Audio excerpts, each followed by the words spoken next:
Hi, welcome to Bookey, which unlock big ideas from world bestsellers in audio, text, and mind map. Please download Bookey at Apple Store or Google Play with more features. Get your free mind snack now. Today we will unlock the book Think and Grow Rich.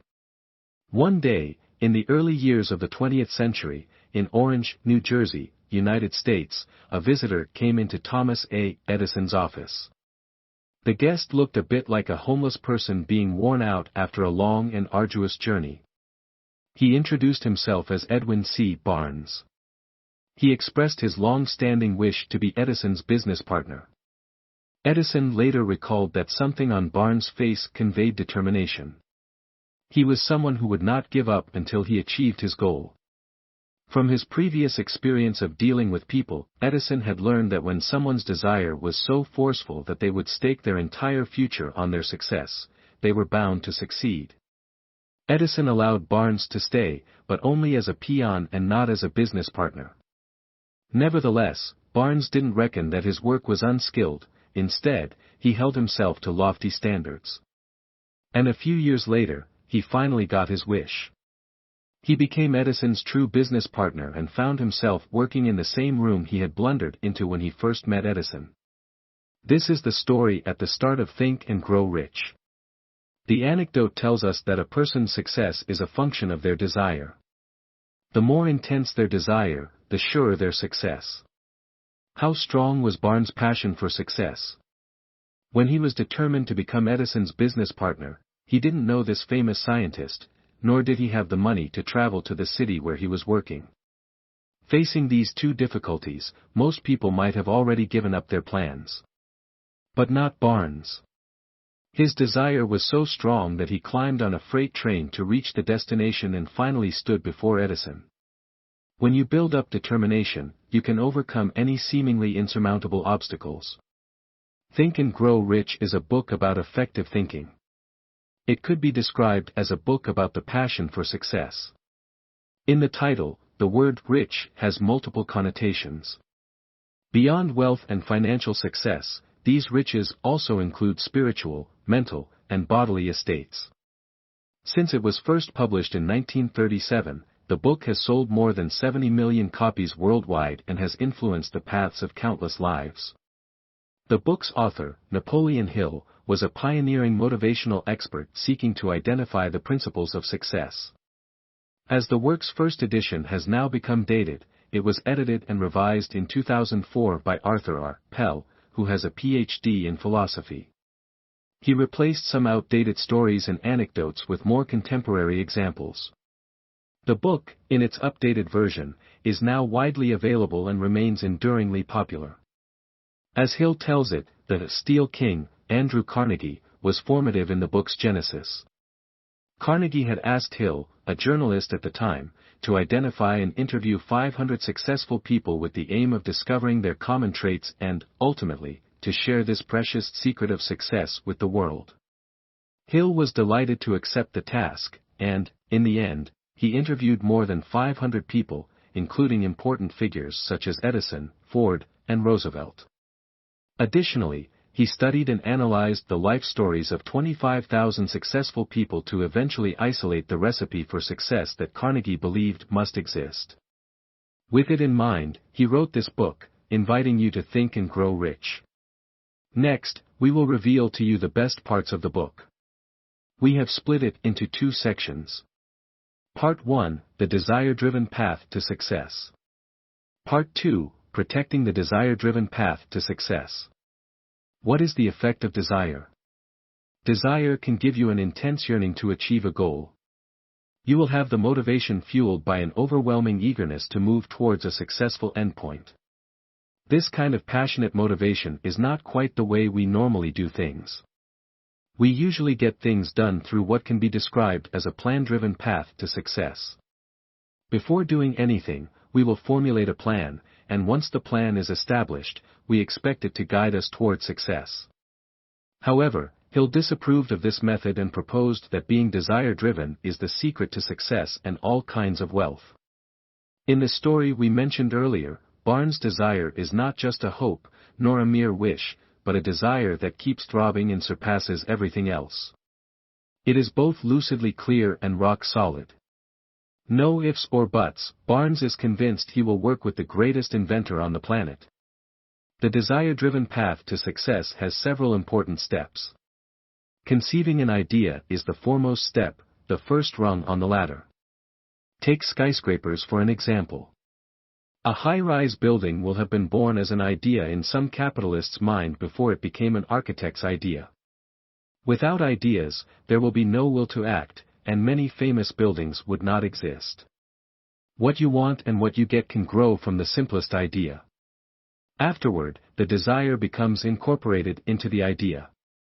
To draw a set of comparisons, Barnes fostered his desire to partner with Edison. And Edison had previously fostered his desire to find the perfect filament to illuminate a bulb. And a cheetah harbors the desire to pounce on a new. Even instinct is only mobilized when it is pushed by desire. Through desire, energy is focused on the goal, and then your actions will become decisive, effective, and agile. Autosuggestion is an essential influence on our desires, connecting them to our subconscious. Ultimately, our subconscious minds affect the way our bodies act.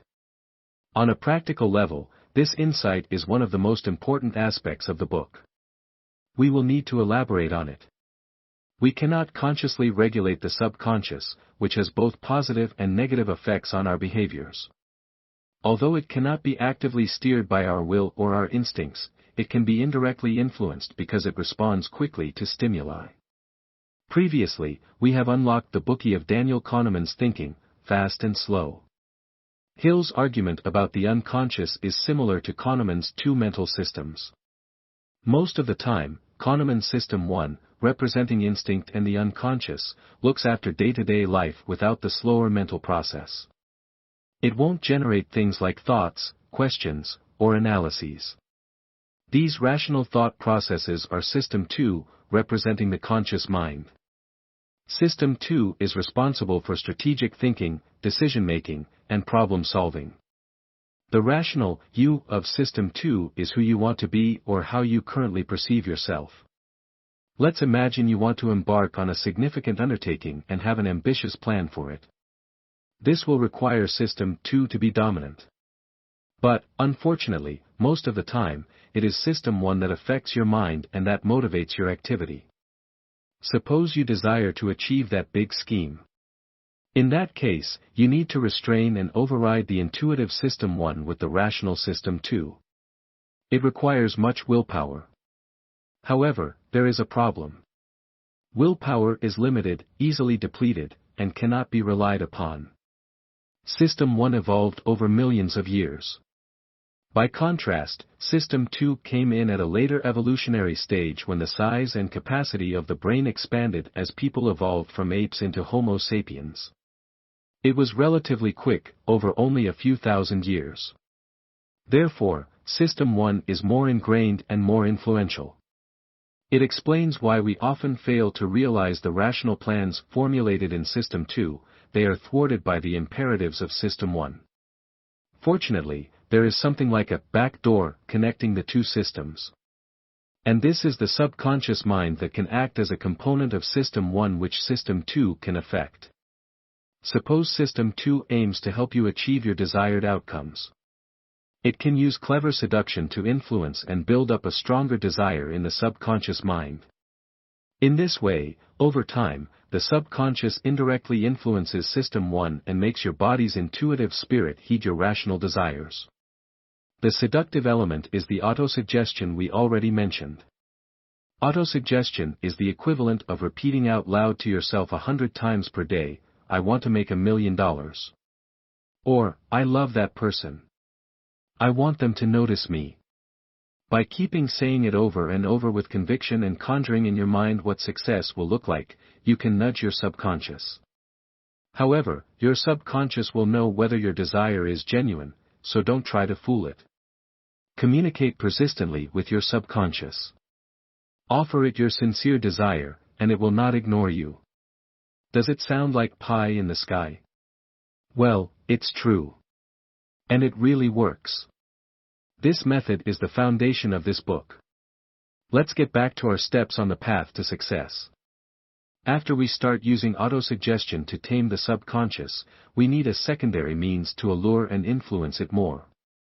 And this must be unshakable faith in our ideas and desires. Such faith can effectively and relentlessly suppress System 1 as it bolsters System 2 at the same time, allowing rational thoughts to prevail. What comprises rational thought? The answer is easy, a combination of unshakable desire and long-lasting faith. In fact, with these two pulling strings, plans have a habit of simply falling into place. Your rational thought will find it easy to formulate a plan when the subconscious harbors your desire through autosuggestion, and faith keeps you on track with your thoughts concentrated on your goal. In the story of Barnes and Edison, driven by his desire and never doubting that he would succeed, Barnes sneaked into a freight train headed to the city where Edison lived. When he got out, he homed in on Edison's location immediately. The plan was decidedly sketchy, and Barnes had to play it by ear, but his decisive purpose drove him relentlessly and shaped the successful outcome of his adventure. See, plans are only an intermediate step on the path to success driven by desire. Your growing conviction is more significant than your plan of action. Steered by desire, plans and actions will all be automatic. There is no need to fuss over every detail in advance. Think and Grow Rich hardly even mentions independent actions because, in the book's program, they derive from the desire. They occur inevitably. We cannot pursue them deliberately. Now it's easy to understand why for success, Hill said that being motivated by desire works better following a predetermined plan. However, in working towards a goal, having a plan is the convention and is still the dominant approach. What could possibly be wrong with it? On one side, without desire, such a plan would be uninspired. Without the support of faith, only entrenched willpower can maintain it. As we said before, willpower has its limits. It can help us follow a plan, but it should not be used as a driving force. Instead, desire and faith are driving forces, and we can very much rely on them. Additionally, plans don't always keep up with the twisting turns of events. The plan-driven path always assumes that everything will play out as expected. When reality deviates from our assumptions, we are caught off guard, and we suddenly don't know what to do. What if we improvised with a new temporary plan? This may result in us gradually veering away from the fundamental principles of the original course of action, disrupting the stages of other plans. It is pretty easy to lose track, become confused, or forget how the plan was supposed to work. Once you are no longer on course, you will be stumbling in the dark to find your way back, and it won't be long before the whole plan falls apart. In contrast, a path to success driven by desire is different. As long as your faith and desire are still in place, it is simplicity itself to react to unexpected deviations as they occur without losing your footing or missing a heartbeat. Pursuing your desire with unshakable conviction has an additional benefit: you will always come up with a relatively simple way around any obstacle. It cannot be overstressed that autosuggestion plays a critical role in directing the subconscious to follow the desire-driven path to success. Your potential, what you will become, will overwhelm the subconscious. Many people, because they believe they are doomed to be poor and unsuccessful, eventually end up being so. Their failure to be successful and wealthy is self-inflicted because their subconscious mind is tangled up with negativity. A subconscious with negativity leads to a concrete equivalent in the real world. For this reason, it is essential to instill positive belief in your subconscious, and autosuggestion is the way to do this. Blessings will fall upon you as if it is automatic. An inner transformative force determines whether you will lack or enjoy riches. What can we conclude from what we have heard so far concerning the desire drive path? That this spiritual force we call desire can transmute and be turned into tangible benefits and gains in our lives. Before the success of the Wright brothers, there were many unsuccessful attempts to build the first airplane, one that could take off and land. The most notable endeavor in this quest was by Professor Samuel Pierpont Langley. In his time, Langley hogged the limelight. The U.S. Army even backed him, granting him a huge sum of money. But what were Langley's desires? To make a fortune, to become a household name. Langley gave up and resigned the same day the Wright brothers completed their successful flight.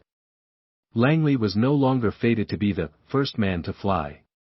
He didn't care about refining his airplane project as soon as the fame he craved as a pioneer was no longer available. By contrast, the Wright brothers' desire was direct, compelling, and enduring. In our Bookey about the Wright brothers, we told of how their aim was to be untethered and fly free in the blue sky like birds. The two pioneering inventors believed that they would successfully fine-tune the machine that could fly, and their example would change the course of aircraft development worldwide. Driven by their strong desire, they tried everything possible. They carried on their tests and experiments even when they were broke, unacknowledged, and working in isolation. Until, at last, they were successful. Their desire transmuted into something physical, a gain for them, and, before their eyes, the first airplane. Isn't planning essential in this process? Don't actions matter too? Yes, both factors are important, but nothing is as important as desire. Such an insight is the essence of Think and Grow Rich. We now find ourselves at the end of the first part of this Bookey, but there is still further to go down the desire-driven path to success. For countless successful people, the forceful impetus of desire is the secret to success. This path has many steps, starting with the glimmer of an idea that rouses our desire. Once desire is awakened, our next challenge is bringing autosuggestion to bear on our subconscious. Only with the subconscious mind support can we establish conviction, develop the faith needed to devise a plan, and then take action. The path to success that starts way back with desire is many times more effective than the path of a well-laid plan. This is because it brings the subconscious along with it, and the subconscious acts as the intermediary between System 1, instinct, and System 2, rationality. The subconscious, when conjoined with desire, can turn that desire into tangible gains. Today we are just sharing limited content. To unlock more key insights of world-class bestseller, please download our app. Just search for Bookey at Apple Store or Google Play. Get your free mind snack now.